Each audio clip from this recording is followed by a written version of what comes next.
Good afternoon, I'm Rob Boskamp, and you're listening to South Texas Midday. Thank you for joining me on this Wednesday, February 4th. The city of Sinton has formally filed protests against groundwater permits tied to the proposed Evangeline water project. Sinton City Manager John Hobson confirmed to Chris 6 News the protests were filed through the city's attorney earlier this week and target 22 drilling permits and one transport permit associated with the project. We plan on contesting every single well permit, and we will absolutely contest the transport, but pulling groundwater is not the solution for Corpus Christi. That was Hobson speaking with Chris 6 News. He said the move is aimed at protecting local water supplies, not blocking water access for the region. The Evangeline project would initially produce up to 12 million gallons per day, with the option to double that amount if additional wells and infrastructure are approved. Hobson said that Sinton's concerns center on heavy, largely unregulated groundwater extraction and the potential long-term impacts on the aquifer.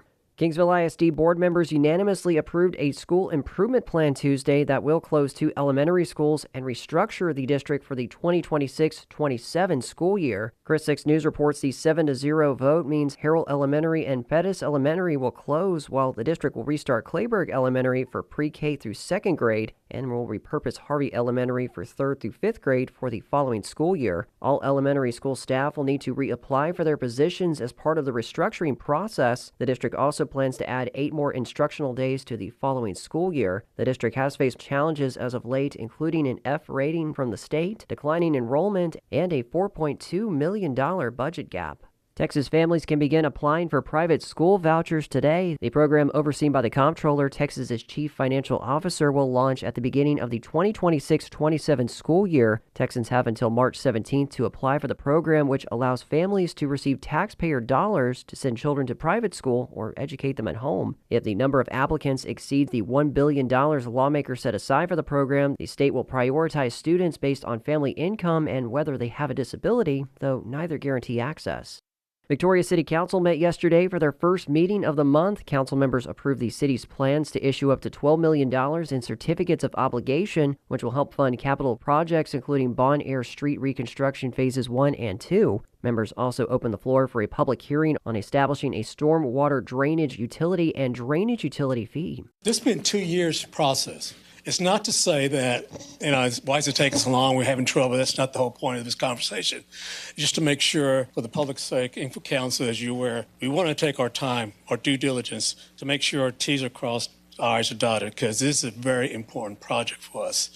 When you start dealing with a new program and a new fee, you want to make sure you have your ducks in a row. That was Assistant City Manager Gilbert Reyna speaking Tuesday. Historically, stormwater-related costs have been funded primarily through the city's general fund. The costs have increased due to aging infrastructure, more frequent and intense rainfall events, and expanded regulatory requirements under the TCEQ and EPA. And obviously, this is something, as I think you point out in your presentation, that this is not a new novel concept for a city. This is done, so obviously it can be done. Oh, absolutely. And so, we may take some adjustments if it's approved and move forward, but I think the implementation of it is not beyond our grasp. That was Victoria Mayor Dwayne Crocker speaking Tuesday. Establishing a stormwater utility fee is common with Texas municipalities and allows stormwater costs to be allocated based on a property's contribution to runoff rather than general taxation. Continuing on with Tuesday's meeting, council members also awarded an $11.6 million Bon Air and Morningside subdivision roadway and drainage improvement project to Lester Contracting, Inc. of Port Lavaca.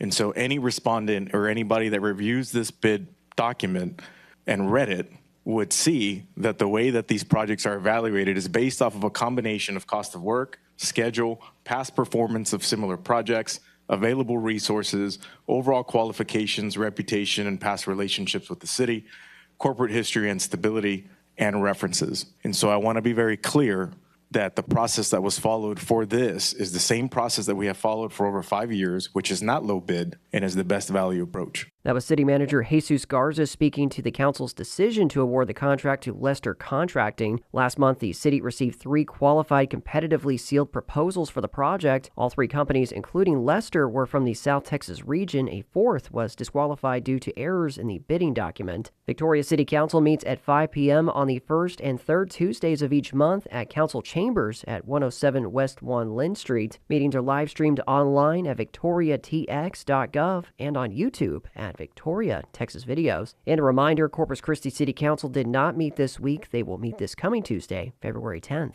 San Antonio Democratic Congressman Joaquin Castro is calling for a family immigrant detention center in South Texas to be shut down following 2 reported measles cases. Texas Public Radio's Maria Navarro explains. Federal officials confirmed the cases at the Dilley facility, prompting a quarantine. Officials say medical staff are monitoring those inside and providing care as mitigation efforts continue.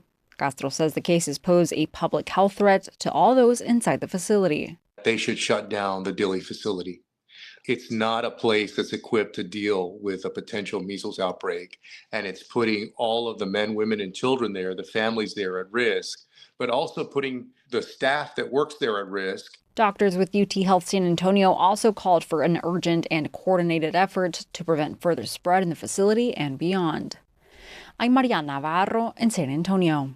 Corpus Christi and Brownsville are 2 of 10 Texas towns competing in Texas Monthly's Star-Spangled Texas Mural competition that could bring a custom Coca-Cola Southwest beverage mural to one or both cities. Out of the 10 participating towns, only 3 will be selected to receive a one-of-a-kind mural designed to reflect their unique identity and hometown pride. Residents are encouraged to follow along with the Star-Spangled Texas Mural competition at Texas Monthly's website and to vote early and often. You can cast your vote as many times as you want through February 28th. The winning murals, created through collaboration between Coca-Cola Southwest Beverages and Texas Monthly Studio, will become lasting landmarks that celebrate local culture. And the Coastal Bend Regional Science Fair is looking for qualified community members to serve as judges for their February 13th through the 14th event. Judges for grades K through 5 must have started college, while judges for grades 6 through 12 should either have completed college or have significant science knowledge, such as advanced coursework or field experience. Those with majors or careers in STEM or education are encouraged to participate. All judges will receive a certificate for 3 continuing education credits. Registration deadline is Friday. More information and registration links can be found at Texas A&M Corpus Christi's website.